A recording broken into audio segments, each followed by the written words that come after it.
What do you believe right now that's making you feel this way? And when you analyse it, you realise how irrational you can be at times. Every single one of our major customers and minor customers all shut their doors overnight. It's not sales per se, but the outcome of it is because people get to know you, they get to see you. Making those efficiencies to maximise service profits as well as just product profits.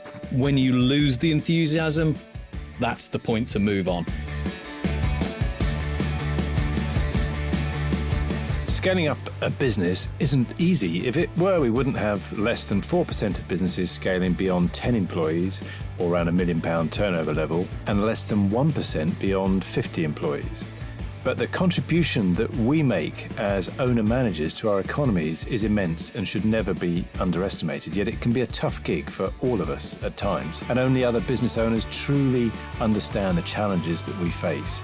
And through ScaleUp Radio, we aim to help make things a little easier. We interview guests who have been where you are now and may have faced some of the challenges that you are facing. And they offer their thoughts and advice on what has worked for them, as well as what didn't. And we've also combined many of the lessons from these interviews and also through working with hundreds of owner managers over the last 10 years or so into a practical scale-up handbook that we've called the Entrepreneurial Scale-Up System, or ESUS. And it's for owner managers like you and me as we navigate our own scale-up journey. And you can order a copy through your favourite online book retailer or by going to all the W's, esusgroup.co.uk, www.esusgroup.co.uk. Welcome to this episode of ScaleUp Radio, where I sit down with Dr. Emma Black, the visionary CEO and award winner and co-founder of Cascade Cash Management, and get ready to explore with us the fascinating world of financial markets and the quest to revolutionise the savings market. So if you think finance is boring, then think again. Listen to this episode. Dr. Black shares her really valuable insights in not only the financial aspects like optimizing savings accounts for customers, tracking rate changes, assisting with maturity options, all tailored to individual needs. But we discuss that complexity of financial markets, the impact of interest rates, and the importance of diversification and risk management, and how it impacts you as an individual, but also you as a business owner. And we also then discover the power of diversification and multi-banking to enhance the financial outcomes for both, as I said, by us as individuals and as businesses. And then we navigate the key milestones in Cascade Management's journey, the lessons that Emma has learned along the way, emphasizing, amongst other things, the significance of recruiting great talent and setting really clear goals. And we learn how cultivating a winning culture drives success, and we link back to the sporting link that Emma has through her father and how managing personal and business aspects can lead to a real positive legacy. You're not going to want to miss out on this incredibly enriching conversation with Dr. Emma Black on ScaleUp Radio. Welcome to another episode of ScaleUp Radio. I'm delighted to be joined today by Dr. Emma Black, who is the CEO and co-founder of Cascade Cash Management and also GB Bank. So, Emma, welcome to ScaleUp Radio. Thank you for having me. Delighted to be with everyone. Yeah, fantastic. So, Cascade Cash Management, what's that all about? Yeah, so the easiest way to describe it really is to compare the market for savings. So around about 15 years ago, while at Durham University, we were looking at different products in the market, and we seen an opportunity to provide a compare the market for savings. Savings as an asset class has tended to be ignored for a number of years. Now, that's mainly been due to low interest rates in the last kind of 10 to 15 years. But on top of that, it's also something that it's one of the most popular asset classes. A lot of people are sat in cash and sat in savings. I think the FCA in the Financial Lives survey said that over 93% of UK adults hold a savings account. Okay. And for us, being able to get the best interest rate is something that can materially impact people's lives. So for those that have lots of money, it's extra money to be able to do something good with. And for those that are trying to build their wealth and look at getting their first home or, paying for their wedding and all those different types of things, every extra pound of interest really does go a long way. So we started by looking at every bank and building society in the market and compiled a bit of a profile around who they were and are. And then we looked at the savings products that they have on offer. And because we've got a huge data set, so we work with over 350 banks and building societies authorised here in the UK, we were able to create an optimisation programme that allows for us to very quickly get the best combination of accounts for people. So we are always trying to maximise returns, and we have a few key inputs that allow for us to do so. So number one, we're looking at how much cash somebody has. Number two, we're looking at what level of access they would require. And number three, we're looking at how many banks. And of course, here in the UK, we have the Financial Services Compensation Scheme. So diversification is one of those elements across all of our lives. If we can make sure that we are diversified, it gives us that insurance and allows for us to protect our hard-earned capital. So for us, we're on a mission. We want to make savings simple. We want to remove the frictions that are there in the market. And what we say that we do is we're people-driven, and we say that we help people to reach their savings goals in a faster way, in a smarter way, and in a happier way. So in a nutshell, that's what we spend our lives trying to achieve. Excellent. That sounds phenomenal. So what sort of things do I need to think about then if we're looking at making the most of our cash? Then what are the kind of things we need to think about? What we've seen historically in the market is lots of cash sits with the big six banks. So we've all heard of the HSBCs, the Barclays, the Santanders, and so on. Now, historically, they tend to not offer the most competitive returns. There are other banks within the market and building societies, specialist banks, challenger banks, that have very focused propositions, very healthy cost-income ratios, and they tend to offer very competitive returns. So the first thing to do is to be aware of who's in the market. The second thing is then to be aware of what rate are you currently getting. So often people don't recognise the rate that they're being paid relative to what they can get elsewhere. So having that awareness and that information allows you to make informed decisions about what's the best thing for you and your cash.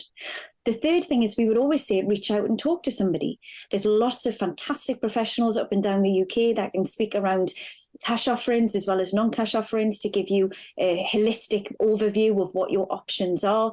And certainly for the likes of ourselves and others, we would be delighted to help people get the most cash for their savings that they possibly can. What tends to be the case here within the UK, savings tends to be something that is largely ignored. There's a lot of inertia.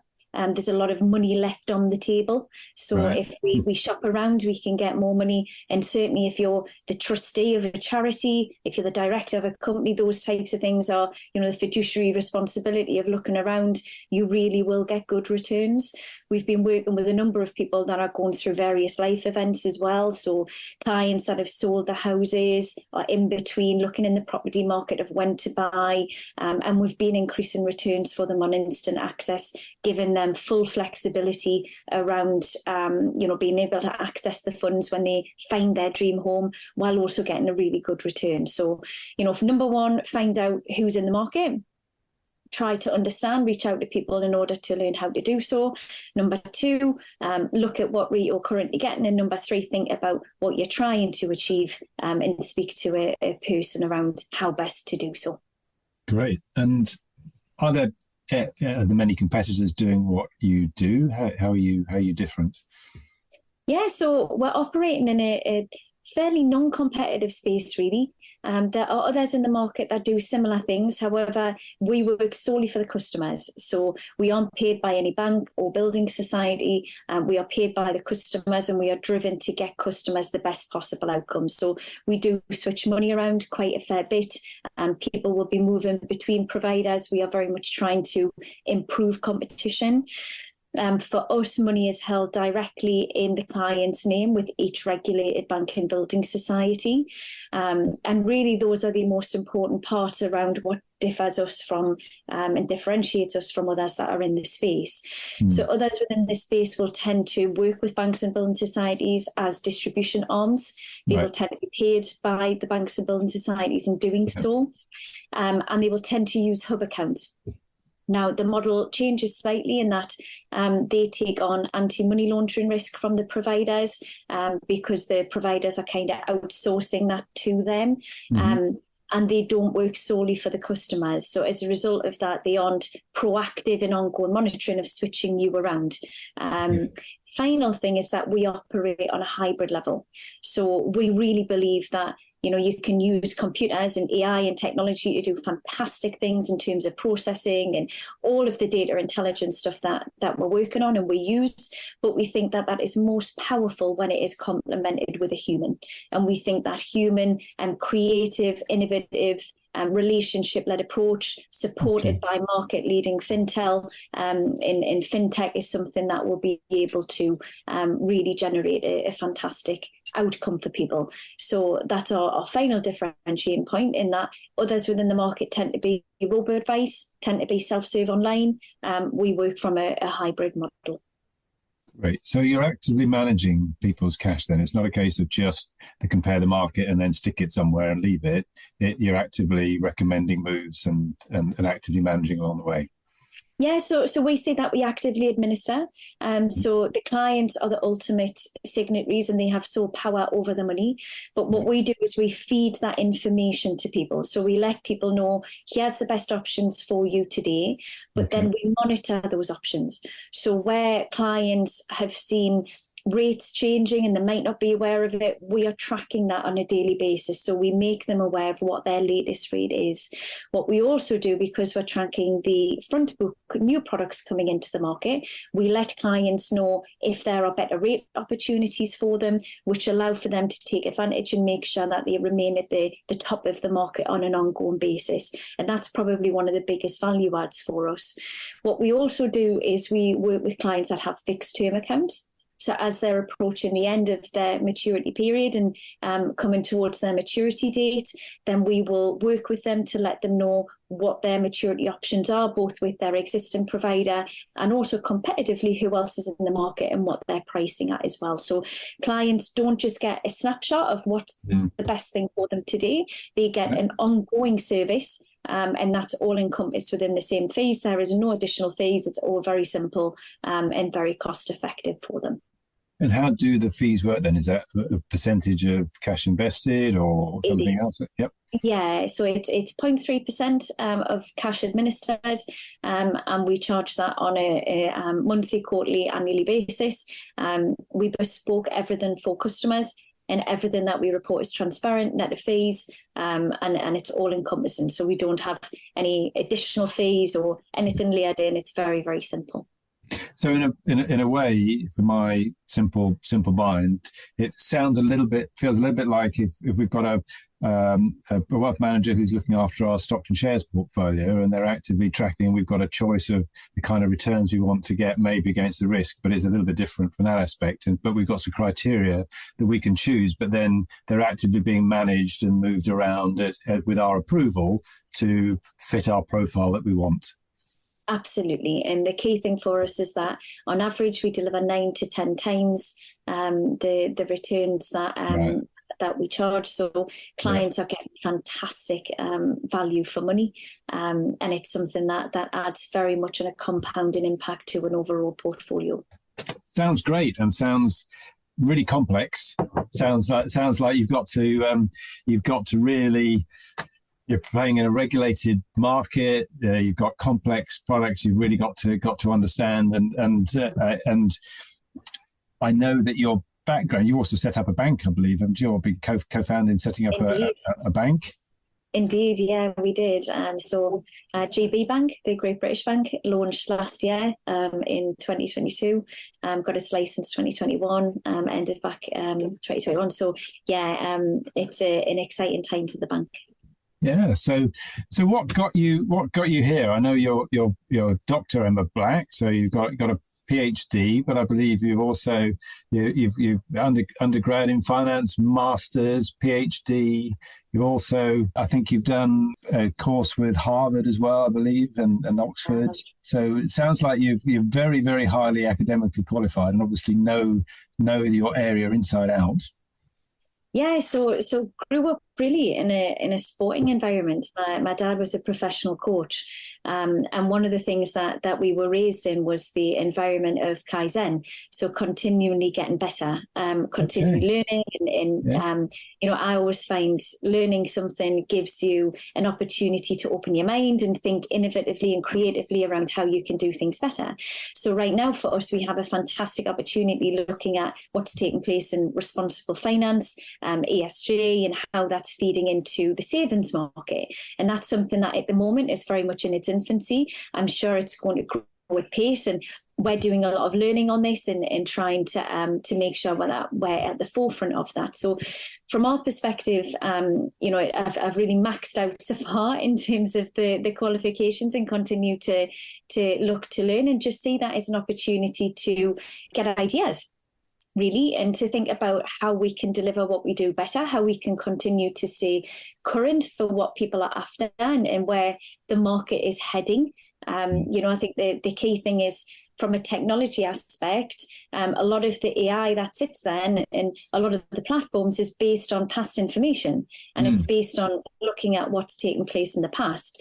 There's an opportunity from an educational perspective and a learning perspective to kind of come up with ideas creatively to think about where are things going and how can you best serve not only clients today, but clients in the future.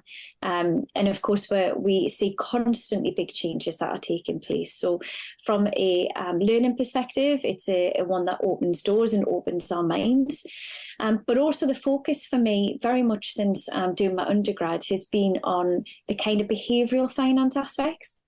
So looking at the choices that we make, why we make those choices, how those choices fit in on aggregate amongst everybody else's choices, and really that conscious awareness around things. It's been quite an interesting time in the last few years. We've had the pandemic, we've had Brexit, we've got a lot of uncertainty.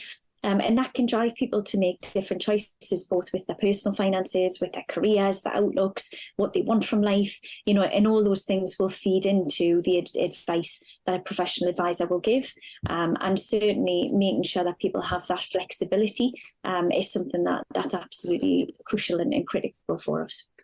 Right. And we were talking before we press record a little bit about the interest rates and the inflation rates and things like that. So along with those trends to AI, what I'm sure there's a lot of people listening that go, what's the answer? What's going to happen with interest rates? What's going to happen with inflation? What are your views on that at the minute? Absolutely. So interest rates have been moving far faster than anybody could have ever imagined. So we've seen the first base rate increase December 21, and those have started to increase at pace. And that keeps changing. So it's something that, originally we thought that we would get to around the 5.5% level kind of mid this year, and we'd start to see the base rate leveling off and coming down. However, what they're now seeing is that they were expecting the base rate to get up to 6 point something, 6.15, 6.5, etc. So what's interesting is that really that's driven by what is taking place both domestically as well as internationally. What we've seen is inflation above target for a considerable time frame, and it's continued to be expected to be above target for not just a few months, but it's expected to remain above target for a couple of years. So in terms of where the interest rates are going, we've had, at the time of recording now in July 23, we've had recent data that's been encouraging in terms of the inflation rate slightly moving downward. And we've seen that drop. However, moving forward, will interest rates continue to move at the same pace? And it's really anybody's guess. On the one hand, you could say yes, because they'll continue to move at the pace in order to bring it down rapidly, to really impact the cost of living crisis and try to make things much more manageable for the community. But then on the same instance, you could also see that being a little bit more gradual, because, of course, as soon as interest rates go up, that has a significant impact for households and for companies across the UK, not least because a lot of people have variable rate mortgages, both commercially and personally. What we would probably say is we expect interest rates to continue to rise upwards. We probably would expect that pace will slow, and we probably expect in the next 18 to 24 months that will start to flatline and start to migrate down, and probably migrate down towards their long-term average of about 4%. And that's in the 360 odd year history of the Bank of England. That kind of 4% level feels about right. So we'll probably see that taking place over the course of the next 18 to 36 months. Good. So mixed blessings there for people listening. But at least we're not going to expect the high rates that I remember when I was buying my first houses. I think when the interest rates were about 15% or something daft. Which is like, I know, and that's the thing. The interest rates being what they are. There's so many people that will say my first mortgage was on 18%, and it just seems astonishing because for 15 years the interest rates have just been so cheap. But that's why we're in such a big structural adjustment, because of course it's been cheap to travel abroad. It's been many households have multiple cars. Many households have got on the property ladder, and had cheap access to money. What we're seeing now is that actually there isn't cheap access to money. Things are starting to be more expensive for travelling abroad, and we're starting to see that structural shift of people are becoming aware, whatever the wealth of the choices that they're making, the cost that's having for them. So we're definitely seeing things adjust and amend, and that structural shift takes time. And it's the equilibrium that everybody's after, because that's when things are back to a status quo. Okay, and then I guess that means that, as you were again hinting at before we press record, that helps you in a way, because we probably are thinking, actually, let's save our cash a bit. Let's make sure we don't spend that on things that we're not so sure about. Let's keep something in reserve because of the uncertainty that's there, and the interest rates rising are then helping to support the value of doing that as well. Yeah, it's really interesting, because for us, we've been going kind of 15 years now. So we've operated right the way through the low interest rate environment. We've still been able to outperform all the way through what people have been getting from the big six. Naturally, that is extended today. We can get people more today than we could, but it remains true all the way through low interest rate environments, high interest rate environments, that we can outperform the big six. And that's really because of the competitive dynamics of the market. The other key thing, and I referenced it earlier, is around diversification. And the other key thing, and particularly for a lot of corporates and a lot of charities, it's a real political issue, in so much as when there is uncertainty in the market, and we've seen a few spooks to investors with the US banking crisis early 2023, obviously the restructure of Credit Suisse.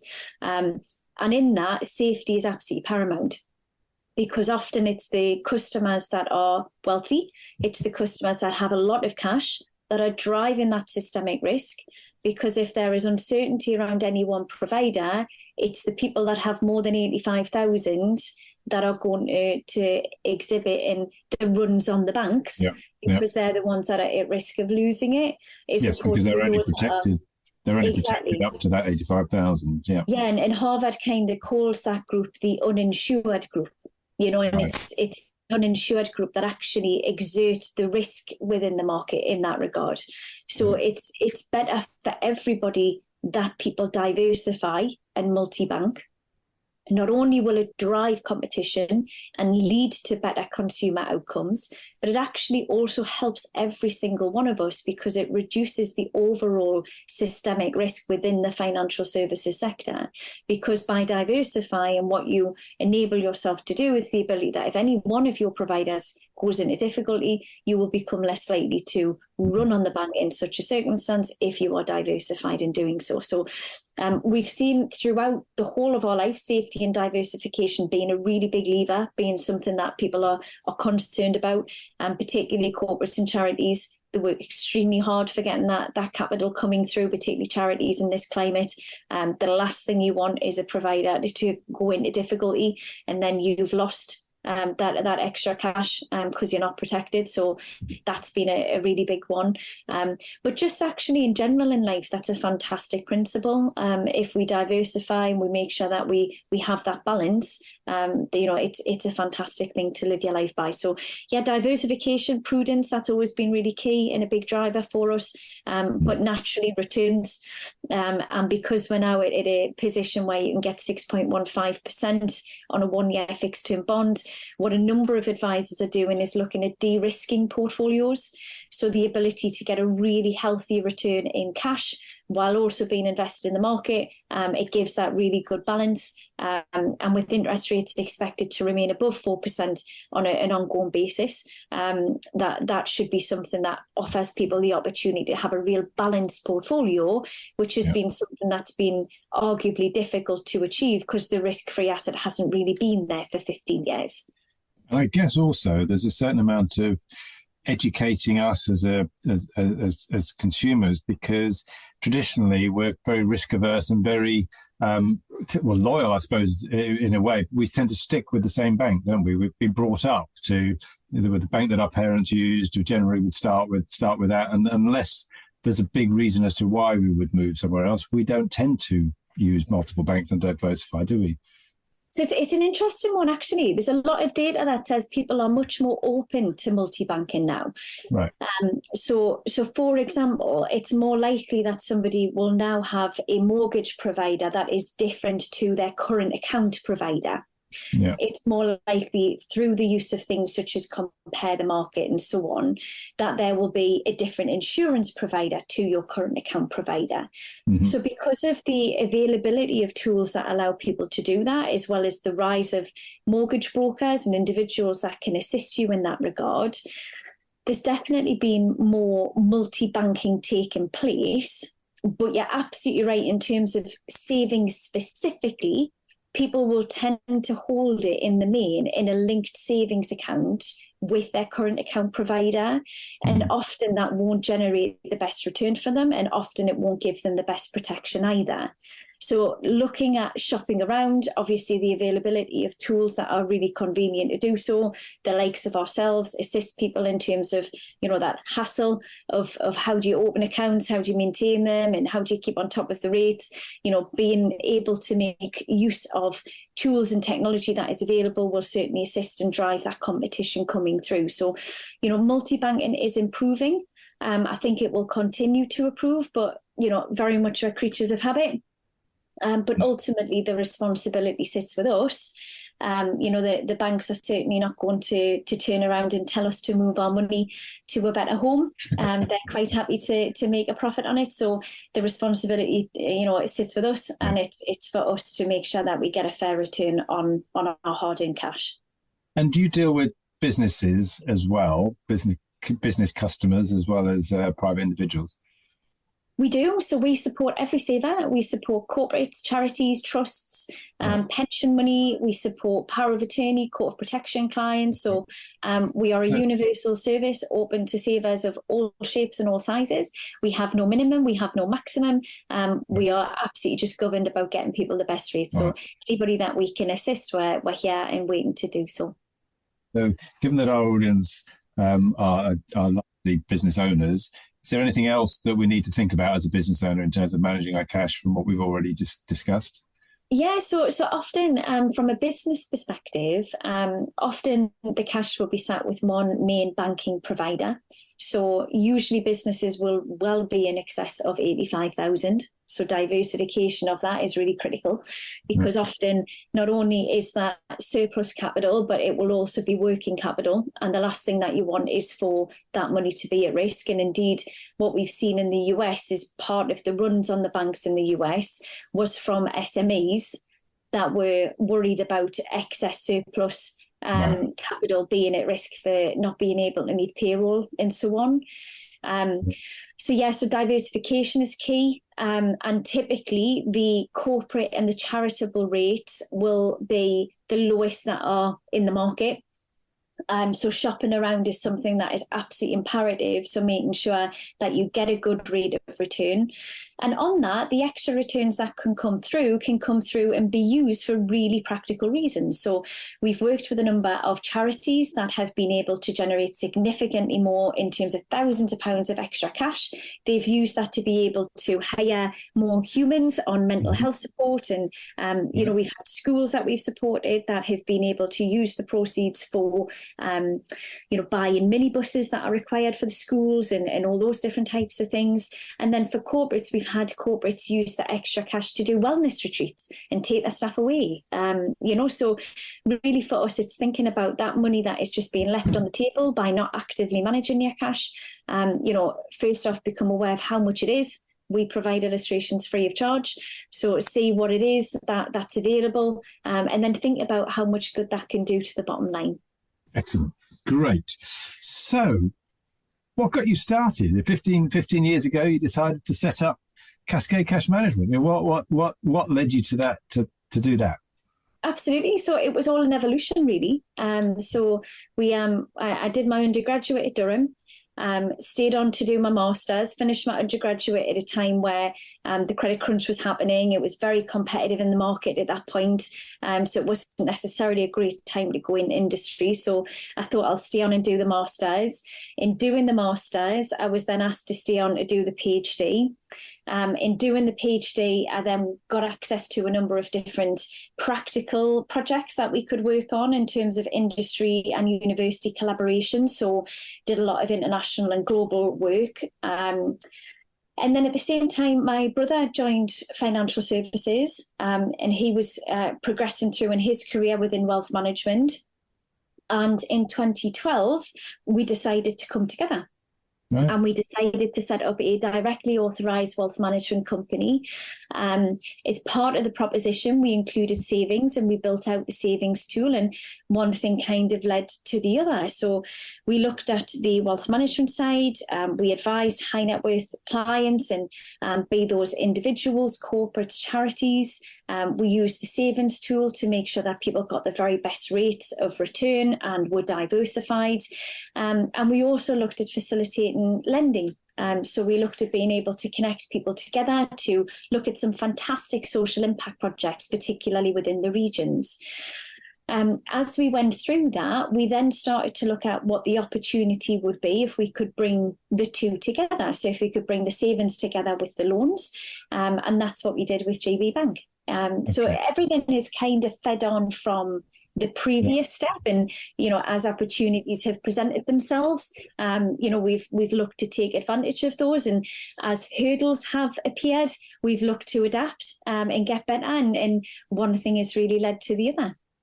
And what can you give us an idea of the scale of the business now? After 10 years or 13, 15 years, where are you now?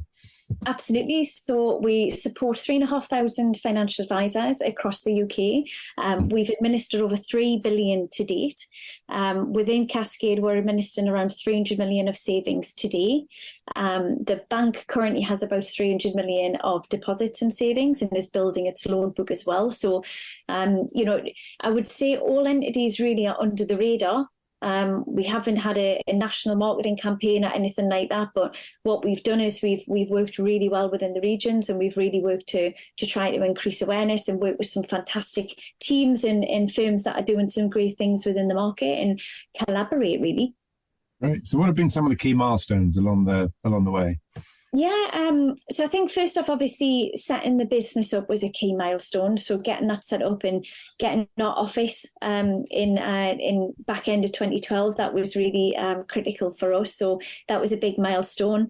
Building out the tools within 2012 and getting our first clients as an independent was really good. And then really, as we started to build the expansion of the proposition, spinning out Cascade into a standalone entity, that was quite a milestone moment for us. And that led to our first real step into proper fintech, as we would call it. So instead of kind of being a technology-enabled business, we started to actually create and innovate technology. So that was kind of a 2-year project in building the Cascade platform. On the banking side, that was around a 6-year project. It was a much bigger journey and project than we originally thought. But that opened our eyes. We learned a huge amount there. Worked closely, obviously, with the regulators as part of that, and really got an understanding around the banking landscape. which was awesome.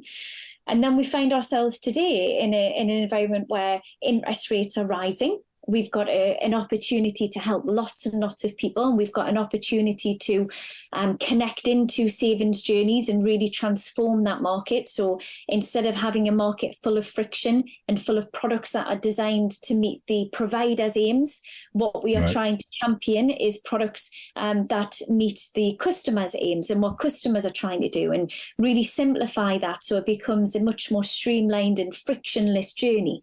And that's something that we really see a huge opportunity for. So I would say obviously the kind of status milestones, obviously being able to get the qualifications, being able to get those badges of the direct authorization, the banking license, all of those things that endorse, that we can be trusted and we can help people.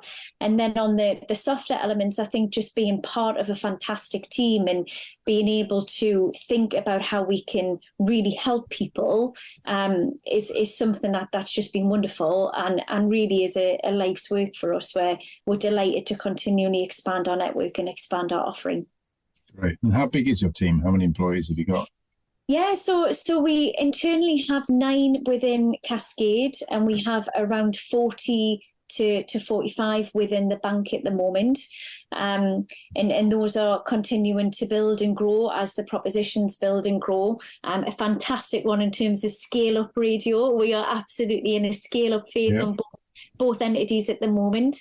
Continuing to do that. But probably our teams are a lot bigger than that, because particularly within Cascade and within the bank, we work with a lot of outsourced consultants and we work with a lot of outsourced teams. So Cascade works with fantastic companies up in the Northeast in terms of the likes of Shout, who do our software development, and we collaborate and have done so for 15 years now, as well as Headley McEwen, who are fantastic branding and creative company and marketing PR company, Get Brindled, Antonia, who's fantastic in terms of some of the PR. So we have a lot of firms that we work with, and we are very much able to be really cost effective in that regard in terms of scaling the business, because we work with some fantastic teams whereby we can really share knowledge and share creative practices that allows us to really punch beyond our weight on both businesses.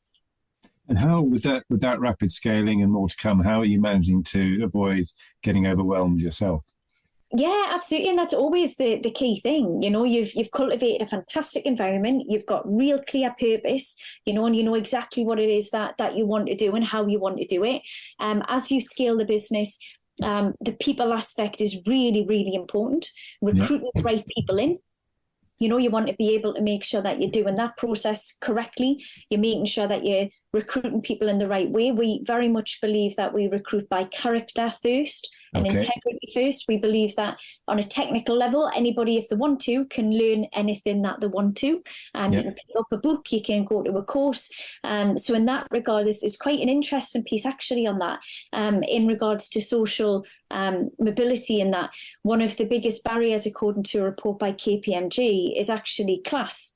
And one of the biggest diversity barriers is that it's often difficult for working class individuals to obtain professional jobs and then to progress through them. And KPMG in a recent report have said that it's 19% slower for a working class employee to progress through the ladder.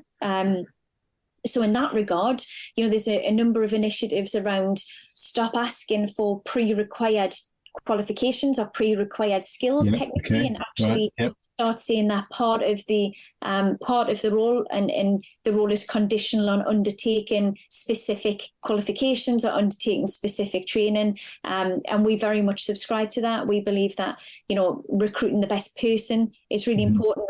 Recruiting somebody who believes in what you believe in is paramount, and is as passionate as what you are around championing customers. So that recruitment process is absolutely critical. And then the management of it. So being really aware, my dad used to always say on the sporting aspect that you've got to be able to keep score, because on a sporting aspect, it's really clear. It's a very definitive 1-0, 2-0 and so on. However, on a business aspect, it doesn't necessarily work as clearly, but really people need to know how they are being measured. And as a team, we need to know what is our equivalent of scoring goals. So on that basis, we work really hard to make sure that people understand, things around invoices raised, the number, the volume, the amounts, the onboardings and all those different types of things. What are our version of goals scored, and we keep complete kind of clarity on that, and we operate with great expectations that for us and for any business, winning in results is fundamentally what matters. And if we can cultivate that and we can achieve that together, then we are able to then do all of the good that we're so passionate about, because that surplus profit and that surplus capital that comes in, we can be the master of our own destiny, and we can really channel that into areas that we collectively believe in. Now, for us, what we're really in a prime spot for is we're kind of building up teams of 9 and 10 or 40 and 50. We still have a lot to go. I think we're not at the point of getting 1,000 or 5,000 employees, and we're trying to find the 5,001st best employee. What we're still within the phase of is we still are getting people that really are adding to that innovation, that creativity, that thought leadership aspect, and we've got a lot of people that all the way through the organisations remain doers. I'm a big believer for scale-up businesses that you can't really have that organisational fat. You can't operate as if you are a PLC. The likes of myself, CEO, co-founder, you wear multiple hats. And I love that. I love building. And I remember speaking to Graham Wiley, who obviously built up Sage and did fantastic things with the business. And I remember one of the things he said to me, that one of the greatest times for him was building. It was those times where he was building a technology and innovating and going between different meetings for this client and that client. And those are really exciting times. So, the scale up, it's challenging. It's, there's lots of things to think about. There's loads of choices. Each choice takes you down a different path, but it's a really exciting one. And everybody that I know that has built something and got to points of exits or anything like that, will always look back and say the scale up phase was the most enjoyable. Yeah, and you mentioned you can't have a lot of fat, and you talked about Kaizen right at the beginning. So you're obviously operating to a very lean type approach, which of course is part of that. And that's, I'm quite a big believer as well in terms of that's where the creativity comes. When you haven't got limitless resources, you've either got cash or you've got time challenges. You've got to be creative, haven't you? And that's when all the real magic happens, because you find a way around that block that doesn't just involve throwing money at it.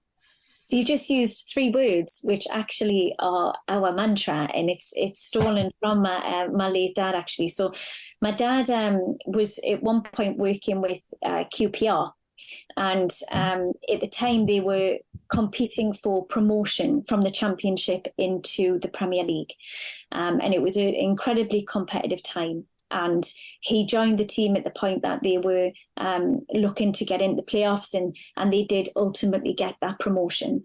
But the mantra that they had was #FindAWay.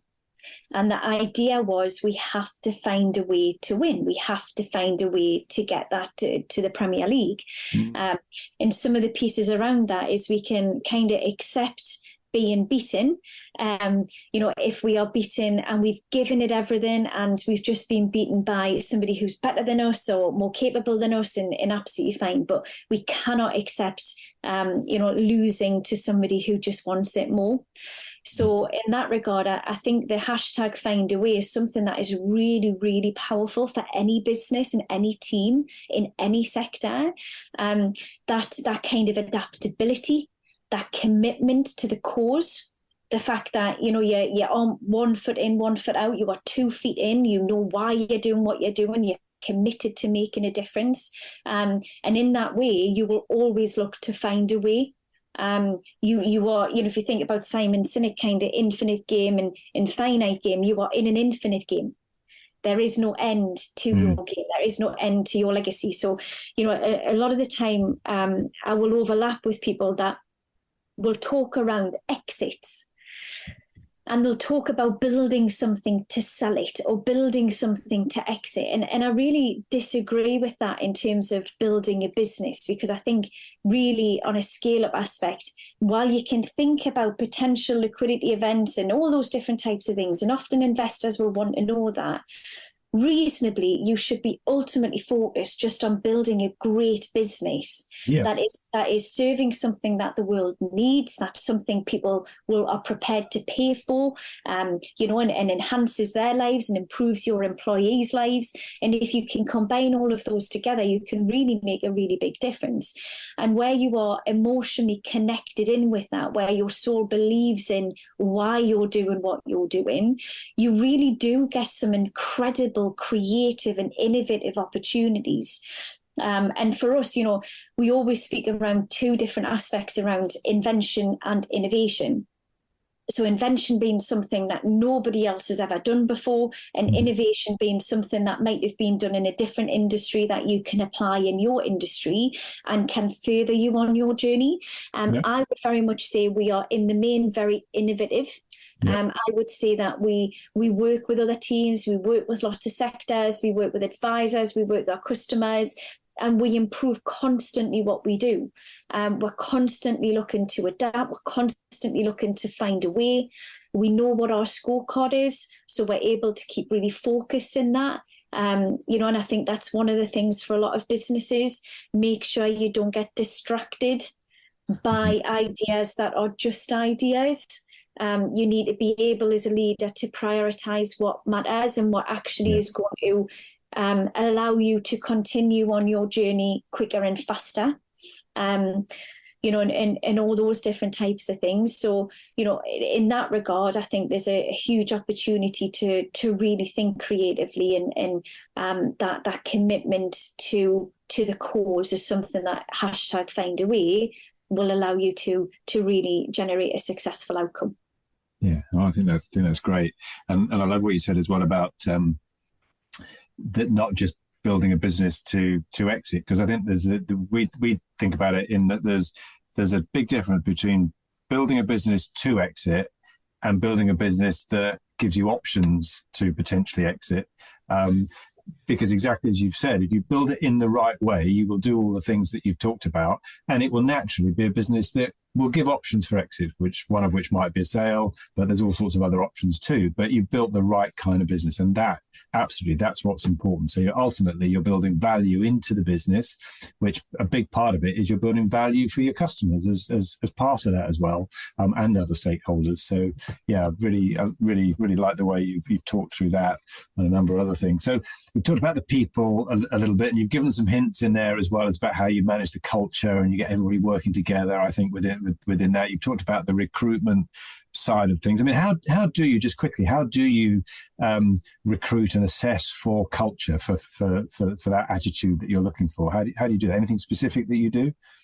Yeah, so there's a fantastic book called Essentialism, which is a really good one, and there's a piece within that around recruitment, which is to really invest the time. So often what can happen when you're looking to recruit, particularly for a scale-up, is our scarcest resource is time. So we tend to need to fill the position, and because people operate on a lean basis, they try to do it as quickly as they can. And unfortunately, what that can give rise to is that you fill the position with the first available person rather than, according to Essentialism, your hell yeah person. Yeah. So what you want to be speaking to people, and on the Essentialism side, you want to have that hell yeah. You want to have that in terms of, I really want to work with this person. Yeah. I just, there's something about the connection that I think I'm going to be better for having known them, and I think maybe they'll be better for having known us.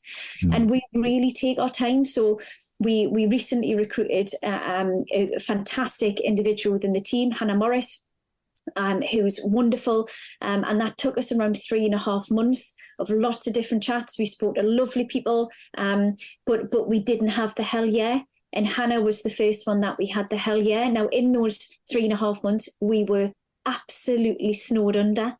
It was really, really difficult because there was such a temptation to just try to fill the post. But the key thing is it is better to be under-resourced than to hire the wrong person, because you will find that it takes longer and it distracts from your time trying to get somebody aligned to your culture, aligned to your why, and then ultimately having to go through an exit. So actually investing the time, committing between each other. What we do is we'll have the chats, and then we expand it out across the team, and then we do trial days, and then what we ask everybody for, and we ask the candidate to tell us as well, is it hell yeah for you? Please let us know if there's any doubts, then we won't go ahead with it. And it's quite brave to do it that way as well, because as I say, on a scale up aspect, sometimes in a competitive market you just want to fill the post, but it's the best decision we ever made to invest the time into our people. And then what we do is we recruit them daily. So every single day we remind them why we had a hell yeah. And what we do is we work with them to make sure that they continue to want to get out of bed and come to work and spend their time with us. And what I just feel really proud of is that whenever any of our team take annual leave, they very much will always say, I'm going to miss everybody. And it's something that they mean. And often people will be on holiday, and even people that we work with on a contractor level and everything, they will share photos across the WhatsApp groups of, being on holiday and things like that. And it really makes me feel fantastic, because what I think in situations like that is it's evidence that the relationship is deeper than just a surface. We just happen to be in the same environment. And I know that, if you think about things on a bigger picture level, if you think about the fact that our time on this planet is really scarce. So first off, we want to make sure that we do something that sets us on fire. We want to make sure that we are working towards something we really believe in, and that we are fantastic custodians over something we're really good at, and we can hand that baton on in due course to the next generation to then champion that and take it forward. So if we believe that, then really what we should be looking to do is to do great things. And if you want to do great things and achieve great things, you've got to have a great team.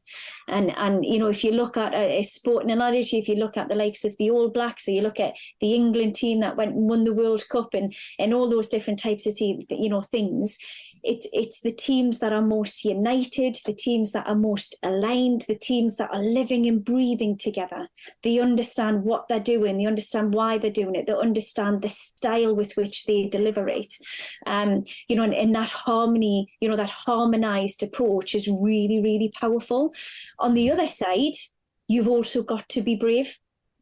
And you've got to police each other and be really aware that actually it is not in any one of our gift to compromise on our results.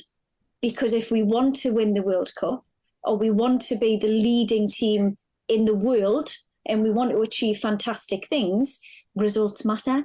And one of the things on the Harvard course that I did on the sustainable business strategy is that these things are not mutually exclusive.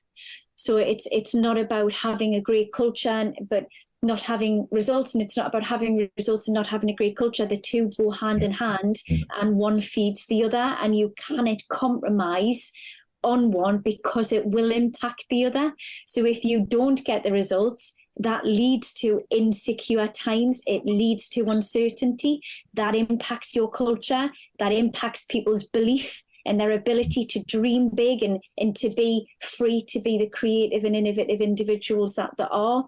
In the same instance, you get your culture wrong, hire the wrong person, and you start thinking about the wrong things, or your dynamics change, the enjoyment shifts. That's going to impact your results. So, it's one that actually you need both things to be carefully managed and carefully invested into.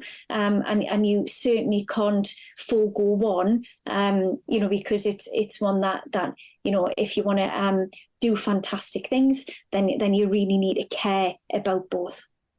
Yeah. so much that's brilliant in that. Thank you very much for sharing that. I love the link back to the sporting analogy as well. Everybody, not just the scorecard bit, but everybody. That phrase from the Rugby World Cup is about world class basics as well. Everybody get all the real basics right. You do your thing really, really well every single time, and then you don't have to have somebody carrying you or covering you in some way, because everybody knows that they can rely on you to do your bit, and that means that as a team, then you can really strive for those bigger goals together without having to keep sort of looking over your shoulder and wondering whether Kevin's doing the thing that he should have done. So yeah, it is. You know, it's just about keeping it simple. You know, and keeping it focused, keeping it simple. You know, often we can try to be all things to all men, you know, and actually it's about doing less and less, doing it better and better. And it's really not overcomplicating things. You know, and it is the case that if you want to get the six pack, you need to put in the hours and the hard work. You know, it's not going to just appear overnight. And unfortunately, because of the way that information disseminates today and the consumer platforms of Amazon and Apple, we do feel an instant gratification. We do kind of want things faster today because we're used to getting them faster. But actually in terms of achieving really fantastic things and building something that matters to people, and building your customer base and building your business and all those different types of things, that takes time, and you've got to be committed and patient to do so, and to invest that so that you can really, you know, have a fantastic impact. Great, fantastic. Well, there's so much that I think we could talk for at least another hour. I haven't even talked to you about cash, how you manage the cash along the way, because I just imagine that building what you've built must have been expensive to do it. You must have, you know. So have you done it all from the cash flow within the business, from the business? Have you had to take outside investment? No, and hugely more stressful part, I think, of any scale-up journey is obviously looking for investment. We have been massively lucky. We've had a wonderful network, and we have had incredible support from some individuals who've built some really cash generative businesses. They've believed in our ideas. They've believed in us to deliver them. And they've supported us to do so. In that regard, we view ourselves very much as custodians of that capital. You know, we take the responsibility that when people trust you with their money and their hard-earned money, you need to make sure that you're putting it to work. And that's why you can't ignore results, because you need to make sure that you are getting into a cash generative position yourself. You know, and those things have definitely been hurdles and big obstacles to overcome. And I know today there are so many businesses that struggle with that. So many businesses that in the scale-up journey struggle with access to capital. And I was fortunate to be at a Downing Street reception in April 23 with the Prime Minister and the Chancellor. And some of the initiatives that are being looked at is opening up extra capital, particularly into the regions, particularly into businesses, and particularly into innovative, you know, companies and teams. So, for example, one of the key metrics they're looking at is opening up pension funds. So there's over 900 billion that's sat in pension funds here in the UK. Less than 1% of it goes into unlisted companies. And one of the initiatives that the government is looking at today is if we just turn the dial ever so slightly on that, that makes such a huge difference to businesses being able to grow and being able to create jobs and do all the amazing things that is currently taking place. So, I'm sure we could spend a whole hour talking about funding and access to capital, and I'm sure that resonates with a lot of listeners in terms of some of the hurdles they might be facing themselves. All right. Well, that's maybe we should arrange another time and talk through more of that. You mentioned legacy. What's the legacy that you want to leave with Cascade? Yeah, so just want to leave a world better than we joined it. And for us, our expertise falls within savings. So I would love, and I have a vision of Cascade becoming the kind of Google of savings. I'd love to be able to simplify the savings market. At the moment, the products that are there are built for banks. So a 90-day notice account, a 1-year fixed term account. I would love if that was just revolutionised. I would love if it was just the home mover account, the tax saver account, all those different types of things in terms of customers not having to translate financial products to meet their goals, actually banks delivering products that match their customers' needs. That would be awesome. And what I would love to do is make the process very effortless and frictionless. So within my lifetime, hopefully in the next 30, 40 years, we'll be able to offer a really integrated service that will be really slick to allow customers to be safe and get the best outcomes, and really drive forward that competition in the market, because it's something is a passion for mine. I think businesses should serve their customers, and there's a number of businesses that are making obscene profits that I don't think really are serving their customers and have probably forgotten their why. Yeah. Very good. Are you up for a couple of quick fire questions? Sure. Yeah. There we go. If you could go back to your younger self, what advice would you give yourself? I would probably say, you'll get there. It will work out. Those crisis moments of, my God, what am I going to do? I think, you find a way, you do find a way, have confidence in that, and make sure that you have belief in yourself and those around you in order to do so. Brilliant. You're obviously a learner. Are there any particular books, podcasts, other resources that you'd like to highlight for listeners? Yeah, so I would say in terms of some of the things that are really important to us is humankind at the moment, the responsible investment, on the ESG side of things. There's a fantastic book by Professor Rebecca Henderson, who was the lead academic on the Harvard course that I studied on.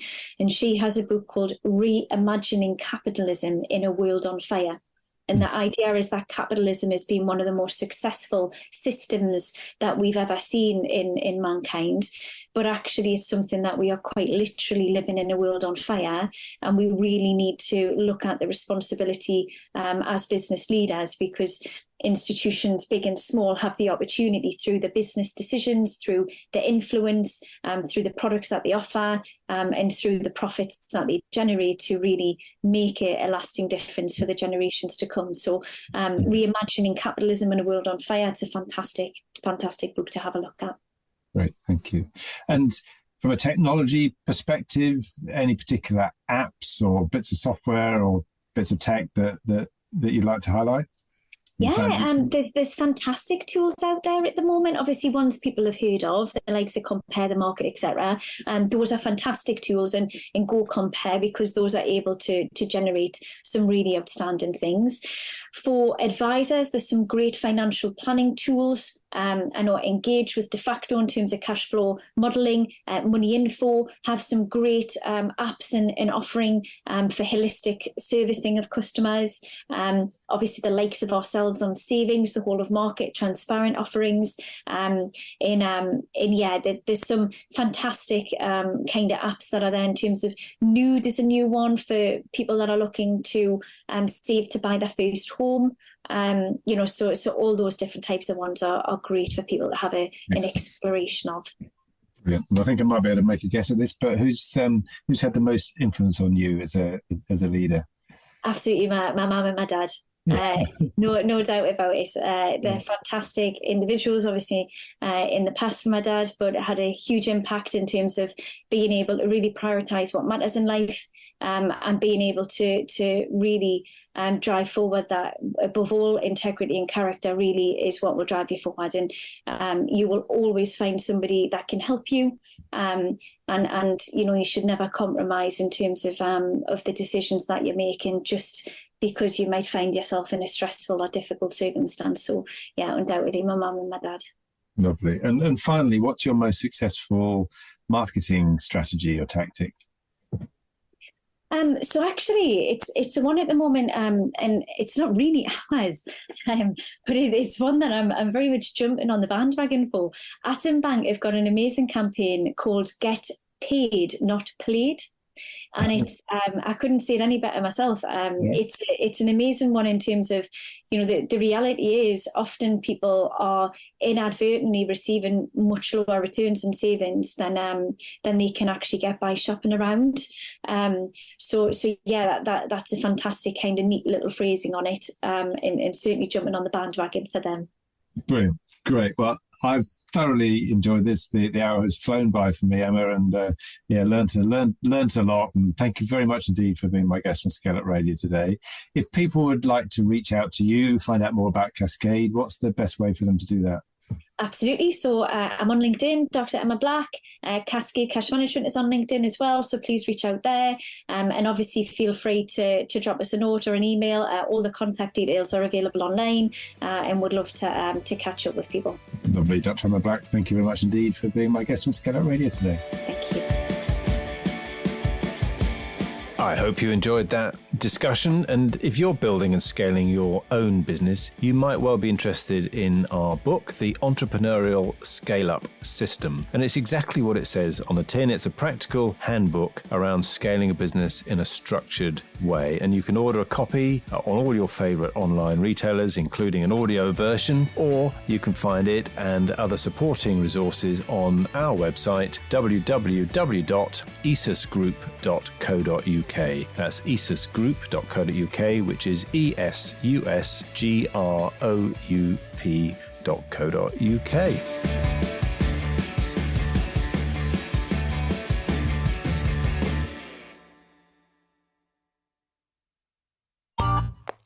This has been a Monkey Pants Productions podcast.